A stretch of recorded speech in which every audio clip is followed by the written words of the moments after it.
Бишкектеги Токтогул Сатылганов атындагы улуттук филармонияда доор өзгөрткөн аялдар лидерлиги аталышындагы улуттук форум өттү. Форум аялдар кыймылынын 100 жылдык мааракесине арналган. Аталган иш-чарага Жогорку Кеңештин депутаттары, өкмөттүн өкүлдөрү, ошондой эле өлкөбүздөгү мыкты, коомдо орду бар ар тармактагы аялдар чакырылган. Форум Кыргыз Республикасынын Эмгек социалдык камсыздоо жана миграция министрлиги, Бишкек шаарынын мэриясы жана Бириккен Улуттар уюмунун Кыргызстандагы аялдар түзүмү тарабынан уюштурулган. Аялдарга арналган форум салтанаттуу концерттик программа менен коштолду. Бүгүн ушул жерде бардык жанагы Кыргыз Республикасында мындай төбөсү көрүнгөн коомдук ишмер аялдарды жалпысынан чогулттук. Кыргыз Республикасында дагы 8 март жаздын майрамы, эл аралык майрамга бүгүнкү күндө жалпы биздин аял затын куттуктоого, ошондой эле 100 жылдык жанагы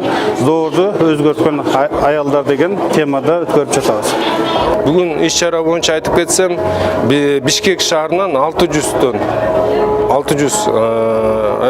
биздин аялдарыбыз, эжелерибиз, апаларыбыз катышат. Бишкек шаарында бул жылы ушу аял заттын активдүүлүгүн күчөтүү боюнча соцконтракт деген бар болчу да. Эми бүгүн 560тан ашык соцконтракт болгон болсо, басымкы көлөмүн бизде бул аял зат түзөт да.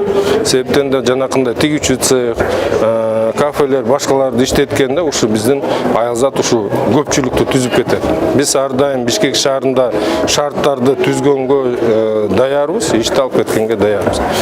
Аялдардын кыймылы коому быйыл 100 жылга толуп жаткандыгына байланыштуу өлкөнүн өсүшүнө салым кошкон 100 лидер аялдардын тизмегин чыгарган. Бүгүнкү форум жөнүндө айтсак, бул аябай бүгүнкү күндө керектүү, анан өзүнүн актуалдуулугун жоготпогон бир форум деп айтса болот. Бүгүнкү күндө аялдар эмгектенбеген бир да тармак жок. Аял эне, аял коомдук ишмер, аял бизнесмен иши кылса, кайсы жагынан албайлы бүгүнкү аялдардын күчү жана коомдо саясий ролу аябай бийик. Учурдан пайдаланып айтат элем, бизден кийинки келе жаткан жаш кыздардын, келиндердин мууну биз аларга тарбиябызды берип, өзүбүздүн турмуштук тажрыйбабызды аябай билгенибизди айтып, аларды мындай айтканда өзүнүн келечектеги плеядасын тарбиялашыбыз керек. Кыргыз автономиялуу облусунун Дыйкан Батырак аялдардын 1-облустук курултайы 1925 жылы март айында аяктаган. Курултайга 105 делегат дайындалып, жыйын Бишкек шаарында өткөн. Күн тартибинде аялдар арасында иш-аракеттер талкууланып, алардын сабатсыздыгын жоюу милдетин да алдыга койгон. Аялдар атайын ченемдин негизинде мамлекеттик башкаруунун ар кандай тармактарына тартылган. Ошол мезгилден тарта аялдар кыймылы бүгүнкү күнгө чейин коомубузда жигердүү иштеп келе жатат. Асел Сөркул кызы, Азия ТВ, Бишкек.